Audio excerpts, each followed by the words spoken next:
जब हम पानी की बाल्टी को कहीं ले जाते हैं और ज़्यादा भार लगने की वजह से जब उसे हम नीचे रखते हैं, फिर उठाकर वापस ले जाते हैं और भार लगता है तो उसे हम नीचे रखते हैं, ठीक इसी तरह से हमारी ज़िंदगी में जो भी टेंशन है, जो भी डिप्रेशन है, वो भार हमें कुछ वक्त के लिए नीचे रखना यानी उसे छोड़ना होगा।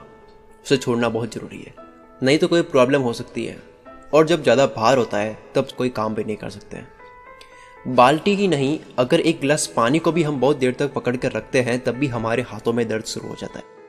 वजन कितना भी हो, भार हमेशा हमें लगता ही है। उसी तरह से टेंशन छोटा हो या बड़ा हो, एक टाइम के बाद उसका इफेक्ट होना शुरू हो जाता है, उसका असर हमें लगना शुरू हो जाता है, वो भार हमें महसूस होने लग जाता है, जिसको हमें नीचे रखना बहुत ज़रूरी है, यानी उसे छोड़ना बहुत ज़रूरी है।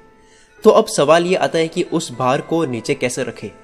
दोस्तों, मेडिटेशन के बारे में मैंने पिछली वीडियोस में भी बताया है, जिससे आप अपना ध्यान को एक तरफ लगा सकते हैं और स्ट्रेस से दूर हो सकते हैं। अब मैं आपको कुछ अलग बताने वाला हूँ, लेकिन मैं जो बता रहा हूँ उससे आपका मूड अच्छा हो जाएगा और रिलैक्स फील होगा। उसके बाद में फिर आपको उस प्रॉब्लम को फेस करना होगा। आप प्रॉब्लम से भाग नहीं सकते, प्रॉब्लम को तो फेस करना ही होगा। लेकिन मैं आपको स्ट्रेस कम करना बता रहा हूँ, जिसके बाद में अच्छे मूड में उस प्रॉब्लम को सॉल्व कर सकते हैं। कितनी भी बड़ी या छोटी प्रॉब्लम हो, उसको फेस करने से ही सॉल्व कर सकते हैं। उससे कुछ वक्त के लिए भाग कर उसे सॉल्व नहीं कर सकते। अगर आपको बारिश की आवाज़ पसंद है, आई होप आप में से सभी को पसंद होगी, तो आप उसे हेडफोन लगाकर सुने।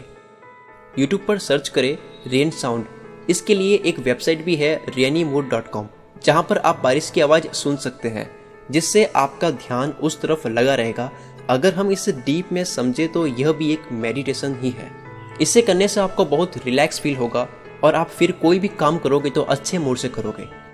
बारिश की आवाज़ के अलावा आप कोई भी आवाज़ सुन सकते हैं, जैसे कि पक्षी की आवाज़, कोई अच्छा इंस्ट्रूमेंटल। जब ये सुनते हो तो आपको कोई इमेजिनेशन में नहीं जाना है। जैसे अगर आप इंस्ट्रूमेंटल की आवाज़ सुन रहे हो तो वो किसी सैड मोमेंट में आपको खो नहीं जाना है। आपका जो ध्यान है वो आवाज़ पर होना चाहिए और उस आवाज़ को एंजॉय करो। इससे होगा यह कि मान लो आपका 10 मिनट ध्यान उसमें लगा रहा, बारिश की आवाज़ में आप जो सुन रहे हो, तो उसे एंजॉय किया तो आपका ध्यान लगाने की शक्ति बढ़ गई। इस तरह से आपके ध्यान लगाने की प्रैक्टिस होगी और इस तरह से धीरे धीरे दूसरे काम में भी, जहाँ पर ध्यान लगाना मुश्किल हो रहा है, वहाँ पर भी ध्यान लगा सकोगे।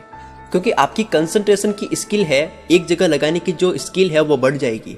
इससे आवारा मन कंट्रोल होगा। जो आपका ध्यान बार बार इधर उधर होता है वो कंट्रोल होगा, वो कम हो जाएगा।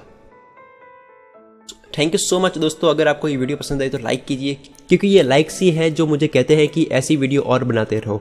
आप कमेंट भी कर सकते हैं और अगली वीडियो के लिए इस चैनल को सब्सक्राइब करें। मैं शकील कुल मित्र से आपके सपनों को सपोर्ट करता हूँ।